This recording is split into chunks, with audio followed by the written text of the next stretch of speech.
Waalaikumsalam warahmatullahi wabarakatuh. Terima kasih atas kedatangan dari Bapak Ibu guru hebat semua. Pada kesempatan hari ini saya akan mendiseminasikan untuk tugas saya pada modul 1.4, yaitu tentang penerapan budaya positif di sekolah. Untuk materinya ini akan saya sampaikan 6 topik. Yang pertama disiplin positif dan nilai kebajikan universal. Kemudian teori motivasi, hukuman dan penghargaan restitusi. Yang ketiga keyakinan kelas. Yang keempat kebutuhan dasar manusia dan dunia berkualitas. Yang kelima restitusi. 5 positif kontrol. Yang keenam restitusi. Segitiga restitusi. Nah, pada kesempatan yang berbahagia ini, saya berdiri di sini bukan karena saya hebat ya Bapak Ibu, bukan saya ingin menggurui Bapak Ibu, tapi kita sama-sama belajar di sini. Terus, nah ini saya punya pertanyaan. Nah ini untuk pertanyaan pemantiknya. Bu Ani adalah wali kelas 10 PPLG 4 di SMK Suka-Suka. Sedang bingung menghadapi salah satu murid di kelasnya. Agus dan beberapa anak di kelas 10 PPLG 4 telah datang padanya dan mengeluhkan Agus lagi nih, Agus yang seringkali meminta bekal makanan milik teman-temannya secara paksa. Nah, pertanyaannya yang pertama, jika Anda mengalami situasi seperti Bu Ani, apa yang akan Anda lakukan? Yang kedua, menurut Anda, apa kira-kira alasan Agus melakukan hal ini? Nah, saya tanya ini ya. Oh ya, yang pertama, jika Pak Aris, contoh, Pak Aris ini jadi Bu Ani, apa yang akan Pak Aris lakukan? Memarahi Agus. Memarahi? Ya. Oh iya. Bu Surtini mungkin apa? Agusnya tak panggil, tak tanya kenapa bisa berbuat seperti itu sama teman-temannya. Ditanya dulu ya. Ya. Terus Bu Triumi mencari tahu sama teman sebangkunya dia atau yang lokasinya hanya dekat, seperti apa kehidupan aku di lingkungan. Oh iya, mencari tahu seluk-beluknya ya, sedalam-dalamnya. Terus nomor 2, menurut Anda apa kira-kira alasan Agus ini melakukan hal tersebut? Pak Ma'ruf. Mungkin karena karakternya dari kita seperti itu. Oh, karena karakternya, kebiasaan. Biasa. Pak Sabri mungkin? Apa? Lapar. Pak Sakir? Butuh perhatian. Butuh perhatian. Pak Elif? Oh iya, baik. Terima kasih Pak Elif. Nah, untuk pertanyaan ini jawabannya. Ternyata kita itu punya 5 kebutuhan dasar manusia. Ini menurut Dr. William Glaser ya, seorang peneliti ini. Jadi kelima-lima yang pertama ini adalah bertahan hidup. Bertahan hidup dimaksudnya di sini itu mungkin tadi Agus dia lapar, ya, dia lapar sehingga dia mengambil makanan punya temannya untuk bertahan hidup. Nah, kemudian yang kedua, penguasaan atau kebutuhan kemampuan atas kemampuan.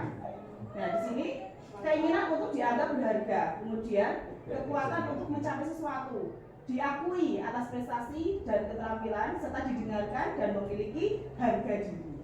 Kemudian yang ketiga, kesenangan. Mungkin dia juga bisa senang-senang kan ya. Saya senang ketika saya mencicipi makanan punya teman-teman yang lain. Nah, contohnya seperti itu. Dia juga mempunyai rasa untuk kebutuhan mencari kesenangan, bisa juga untuk bermain dan tertawa. Kemudian yang keempat, kasih sayang dan rasa diterima. Nah ini, kebutuhan untuk disayangi dan diterima, kebutuhan tetap terhubung dengan orang lain. Dengan dia ngambil itu, dia merasa dia merasa semuanya itu saudaranya gitu. Jadi nggak malu-malu untuk ngambil makanan punya teman yang lain. Nah kemudian yang kelima, kebebasan atau kebutuhan akan pilihan. Nah anak-anak dengan kebutuhan kebebasan yang tinggi ini menginginkan pilihan. Nah mereka perlu banyak bergerak, suka mencoba-coba, kemudian tidak terlalu berpengaruh terhadap orang lain dan senang mencoba hal baru dan dirasa menarik. Nah, tadi dari jawaban Bapak Ibu sepertinya sudah masuk semua ya di sini ya. Terus Ki Hajar Dewantoro ini mengarahkan perilaku belajar dan watak siswa di sekolah dengan menitik beratkan pada peran pendidik. Pendidik ini diibaratkan seperti seorang petani atau tukang kebun dan siswa adalah benih tanaman yang ditabur petani atau di sini diibaratkan sebagai guru. Kemudian lahan ini juga diibaratkan sebagai sekolah. Nah, ibarat petani sebagai guru yang menyebarkan benih, contohnya adalah bibit padi. Nah, sebagai guru kita juga tidak boleh memaksakan tanaman padi itu tumbuh menjadi tanaman lainnya. Nah, hal tersebut ini juga dimaksudkan kepada anak-anak yang sudah mempunyai minat dan bakatnya masing-masing. Jadi kita tidak boleh memaksakan, ya. Tidak boleh dipaksa untuk menjadi apa. Anak itu harus menjadi apa sesuai dengan yang diinginkan guru atau orang tua dengan tujuan-tujuan tertentu. Lalu, bagaimana peran guru? Ini masih nyambung di soal awal tadi. Nah, di sini jawabannya. Yang pertama, benar ya tadi ya, Putri, mencari tahu atau memahami alasan dibalik perilaku murid. Kemudian berkomunikasi dengan orang tua, menanyakan dulu dengan orang tua, kira-kira itu di rumah seperti apa, kendalanya apa. Nah, kemudian yang ketiga, menyelenggarakan diskusi kelas untuk menetapkan norma-norma tentang kebijakan berbagi makanan di antara murid. Mungkin ini belum ada ya kebijakan yang ada di situ, makanya nanti harus ada diskusi kelas. Kemudian ini membantu menciptakan pemahaman bersama dan mengurangi kesalahpahaman di antara murid. Yang keempat, menitikberatkan seluruh kelas dalam kegiatan atau diskusi, menekankan pentingnya etika sosial. Nah, termasuk rasa hormat terhadap hak dan kepemilikan orang lain, itu juga penting. Kemudian yang kelima, memantau perkembangan murid yang bersangkutan tadi secara teratur dan tetap berkomunikasi dengan semua pihak yang terlibat untuk memastikan perubahan yang positif. Nah, kita masuk ke materi 5 posisi kontrol. Di sini ada 5 posisi kontrol. Yang pertama penghukum, yang kedua pembuat merasa bersalah, yang ketiga teman, yang keempat pemantau, dan yang kelima sebagai posisi manajer. Nah, di sini saya punya video. Nah, ini dicontohkan siswa ini itu terlambat. Kemudian ini Bu Ani, ini sebagai guru, dia langsung ketentengan di depan kelas, langsung memarahi. Nah, kamu lagi selalu terlambat gitu ibaratnya. Nah, anak ini hanya menunduk, meminta maaf. Dia belum selesai menjawab dia itu kenapa, tapi si ibu guru itu sudah terocos terus. Nah, dikatakan dia pemalas, kamu nggak kapok-kapok sih, sudah berapa kali kamu terlambat. Nah, langsung dia memberikan arahan untuk sekarang harus keliling lapangan sebanyak 2 kali. Nah,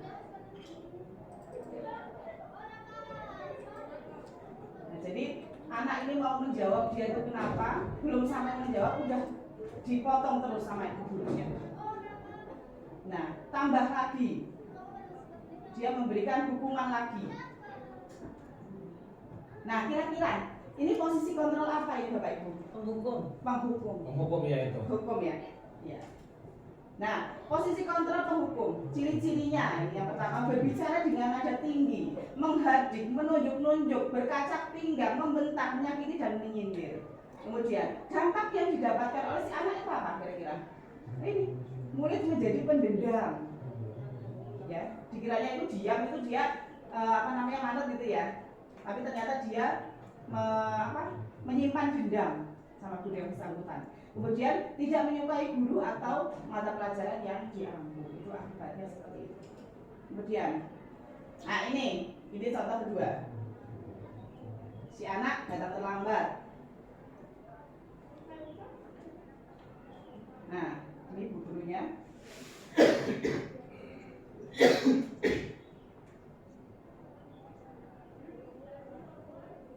Nah Ren, kamu kenapa terlambat lagi nak? Ya Tuhan, gitu ya. Kata-katanya tidak seperti tadi ya.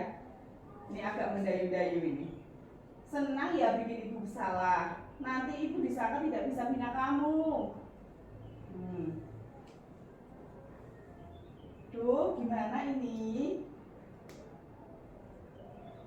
Sehingga anak merasa bersalah. Maaf bu, dia beberapa kali bilang maaf bu. Nah, ini bu gurunya selalu mengatakan hal-hal yang kira-kiranya bisa membuat si anak ini merasa bersalah karena tadi beberapa kali minta maaf. Nah, ini adalah posisi kontrol guru sebagai pemberi rasa bersalah.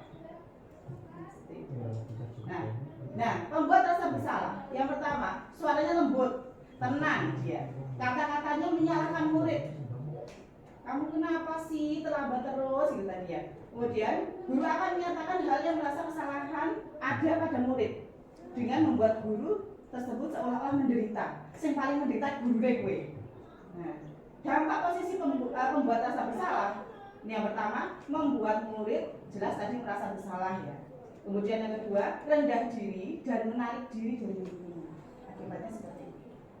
Ada nggak nih di antara Bapak Ibu di sini yang ada pada posisi kontrol ini? Tidak? Jangan? Pernah. Pernah. Pernah. Terus yang tiga.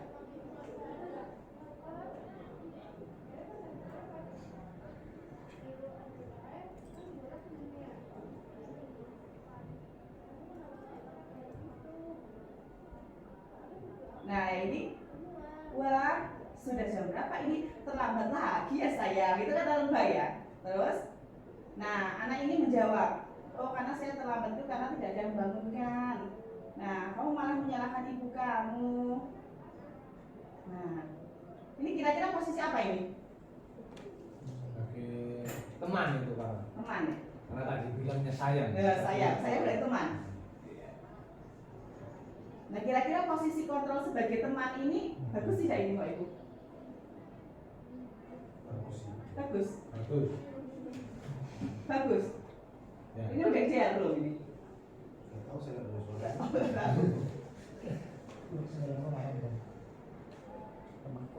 Nah, ini anak yang terlambat, tapi ibu gurunya nanti yang menyelesaikan masalah.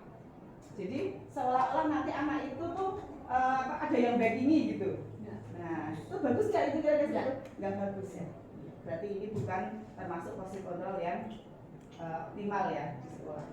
Terus, nah ini tadi ciri-cirinya, suara guru akan ramah. Kemudian yang kedua, cenderung bersenda gurau untuk menghangatkan suasana.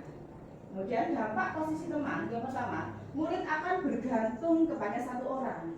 Jadi dia merasa, oh ada si baik ini. Nah, wali kelas saya itu, baik sama saya itu udah friend itu, udah teman saya itu. Nah, itu nanti dia akan merasa bergantung pada orang tersebut. Kemudian yang kedua, murid tidak mandiri dan tidak bisa berpikir untuk dirinya sendiri. Jadi selalu mengandalkan orang lain. Itu untuk dampak posisi teman. Ini video selanjutnya. Nah, di sini ibunya ini tanya, kamu tahu peraturan sekolah? Nah, dia jawab, kita harus berangkat jam 7. Nah, iya betul. Sekarang sudah jam 7. Kamu tahu konsekuensinya? Nah, dia jawab, paham ibu. Nah ini konsekuensinya, saya harus tinggal di kelas selama 20 menit.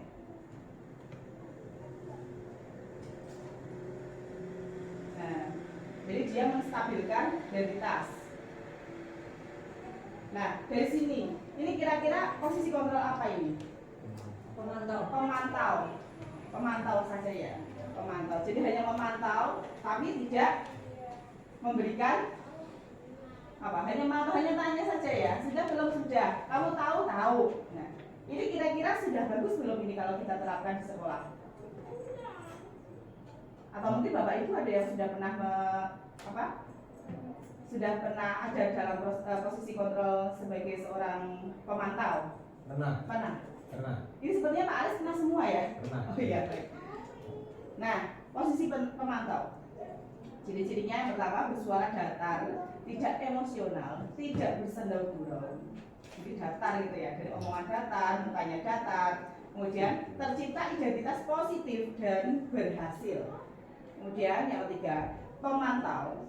Pada saat murid diberikan sanksi, maka guru harus selalu mengawasi. Nah, kemudian untuk dampak posisi pemantau, yang pertama, murid akan menghitung konsekuensi dan hadiah tanpa memahami sepenuhnya nilai kebijakan yang dituju. Jadi tahu-tahunya cuma kalau ini saya terlambat, saya harus seperti ini, konsekuensinya seperti ini. Tapi dia tidak tahu kebijakan apa yang sebenarnya dia raih, gitu seperti itu. Kemudian kedua, tidak sepenuhnya mandiri. Karena itu tadi nilai yang datang itu bukan dari diri sendiri, jadi nilai yang datang dari ekstrinsik ya, eksternalnya tadi ya, eksternal. Jadi seperti itu. Nah, ini video terakhir. Selamat pagi Bu, selamat pagi Naren. Maaf Bu, saya terlambat. Nah, dia tanya, sekolah maksudnya jam 7, sekarang sudah jam 7:20. Nah, dia jawab, maaf Bu, tadi saya lupa, alarmnya tidak bunyi. Nah, dia menanyakan keyakinan. Nah, dia menjawab, kalau seperti itu karena saya apa? Nah, dia menanyakan lagi, bu gurunya meyakini tentang keyakinan apa yang sudah dilanggar, bersedia atau tidak dia memperbaiki masalah atas keterlambatan itu.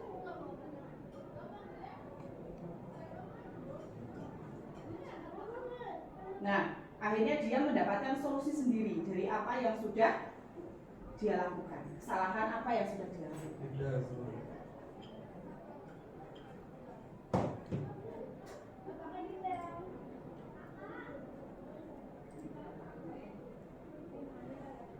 Nah, dari situ ini adalah posisi yang paling ideal, Bapak Ibu.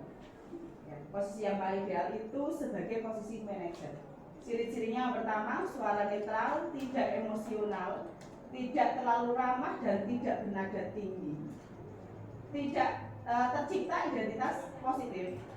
Kemudian guru akan dengan terus memajukan pertanyaan-pertanyaan bermakna agar membuka pikiran murid.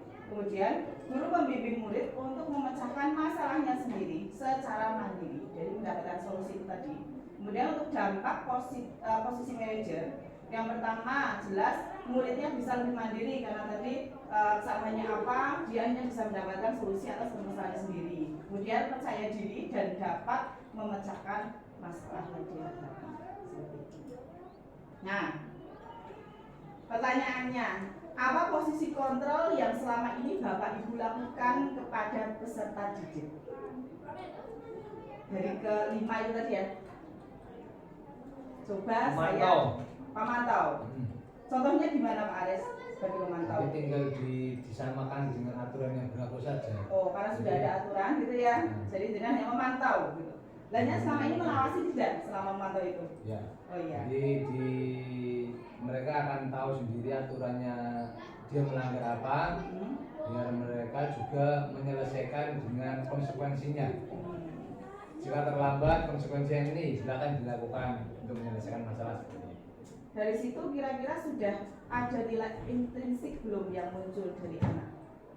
Sebenarnya sulit untuk memunculkan motivasi intrinsik dari anak, tetapi karena memang sekarang kita masih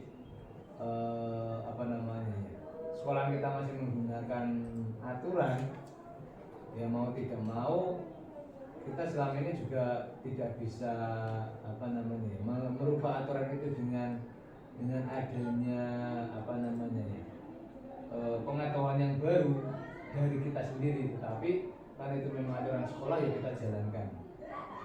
Mungkin bisa memberi masukan nanti ke sekolah untuk kedepannya bisa merubah aturan itu dengan sesuatu yang mungkin lebih baik lah.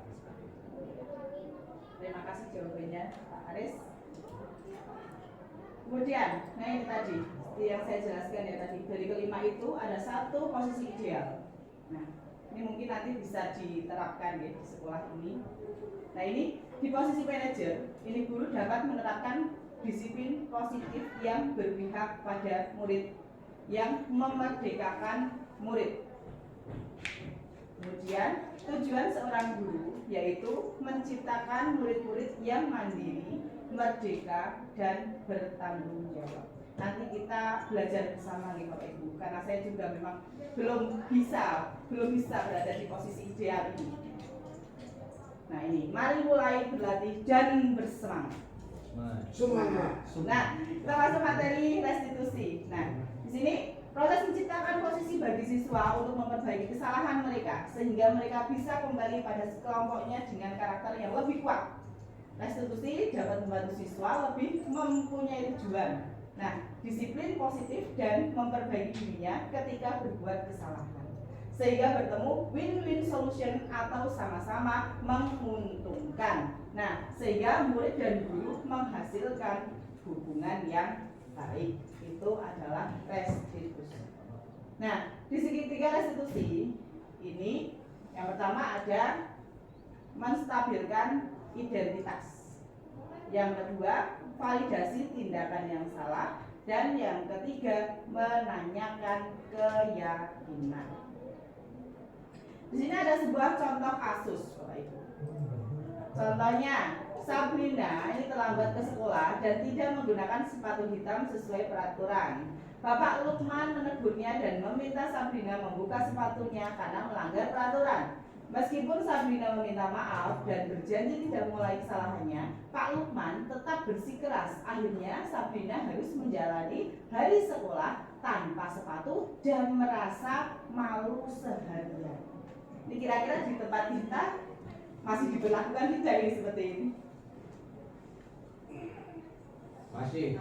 Solusinya gimana ini kira-kira nantinya ke depannya? Itu memberikan masukan ke sekolah. Kalau memang sekolahan masih menggunakan itu, kita mau berbuat apa? Kalau sekolah mau berubah itu ya tidak apa-apa. Tetapi posisi kita hanya sifatnya karena kita bukan pemegang kendali aturan itu, maka hanya bisa memberikan masukan saja pada saat ini. Nah, dari contoh kasus tadi, ini soalnya gini. Bila Pak Lukman mengambil posisi seorang manajer, tadi yang paling ideal ya, apa yang akan dikatakannya? Nah, pertanyaan seperti apa yang akan diajukan ke Sabrina? Yang pertama tadi, segitiga restitusi, menstabilkan identitas. Bisa ditanyakan seperti ini Bapak Ibu. Nah, kenapa terlambat hari ini? Mengapa tidak memakai sepatu sesuai dengan aturan sekolah kita? Bapak Ibu sudah seperti itu belum? Sudah ya? Oke, berarti sudah menstabilkan identitas. Yang kedua, validasi tindakan salah. Nah, tentu kamu memiliki alasan mengapa hari ini tidak menggunakan sepatu warna hitam. Kemudian, Sabrina, sepertinya hari ini terburu-buru ya, agar tidak terlambat datang ke sekolah ya. Nah, mungkin bisa tanya seperti itu ya. Jadi ini untuk memvalidasi tindakan yang salah. Kita tanyakan dulu alasannya, kira-kira kenapa tidak serta-merta langsung copot. Nah, ya seperti itu, oke. Kemudian yang ketiga ya menanyakan keyakinan. Nah, kamu tahu keyakinan sekolah yang telah disepakati? Karena ada aturan tadi katanya ya. Jadi menurut kamu keyakinan sekolah apa yang telah dilanggar? Kemudian apa kamu bersedia untuk memperbaiki kesalahan ini? Apa yang akan kamu lakukan supaya tidak terlambat lagi? Mungkin selama ini ya yang tidak kita tanyakan, ya. Mungkin selama ini kita hanya sampai sini. Nah, dengan adanya ini, semoga nantinya kita bisa ada di posisi ideal sebagai seorang manajer dalam menangani setiap permasalahan anak yang ada di sekolah kita. Kemudian kesimpulannya, nih, untuk mewujudkan budaya positif ini memerlukan waktu yang tidak singkat dan melibatkan seluruh pihak di sekolah. Kami perlu bersama-sama bekerja menuju tujuan ini dengan semangat kolaborasi, dukungan, dan keikhlasan. Mari bergandeng tangan mendukung satu sama lain dan berkolaborasi untuk menciptakan budaya positif di sekolah kita demi kebaikan anak didik kita, kejayaan bangsa kita. Kemudian mari kita dengan tulus menempatkan diri kita, belajar saling memahami kebutuhan dasar peserta didik kita. Semoga proses ini memberikan dampak positif bagi sekolah kita dan membawa murid-murid menuju kebahagiaan dan keselamatan setinggi-tingginya. Ya, mungkin itu dari saya. Banyak kurangnya saya mohon maaf. Saya akhiri. Wassalamualaikum warahmatullahi wabarakatuh.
Assalamualaikum warahmatullahi wabarakatuh.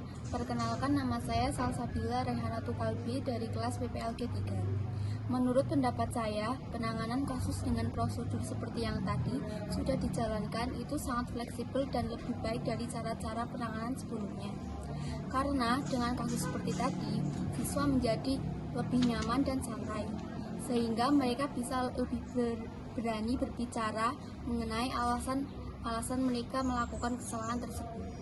Selain itu, siswa tidak merasa tertekan karena tidak ada hukuman yang diberikan oleh guru. Terima kasih. Wassalamualaikum warahmatullahi wabarakatuh. Assalamualaikum warahmatullahi wabarakatuh. Perkenalkan, nama saya Hairunisa Fitria Salsabila dari kelas 12 PPLG 3. Saya akan memberikan tanggapan mengenai prosedur penanganan kasus yang dapat dilaksanakan di sekolah. Menurut pendapat saya, prosedur penanganan kasus seperti tadi jauh lebih baik karena menggunakan cara-cara halus dan tidak menghakimi secara sepihak dari guru. Jadi murid itu lebih tenang ketika ditanya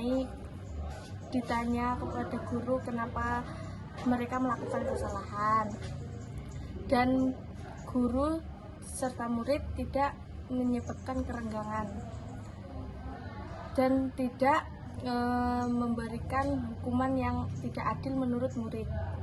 Itu sih menurut saya, Bu. Terima kasih. Wassalamualaikum warahmatullahi wabarakatuh.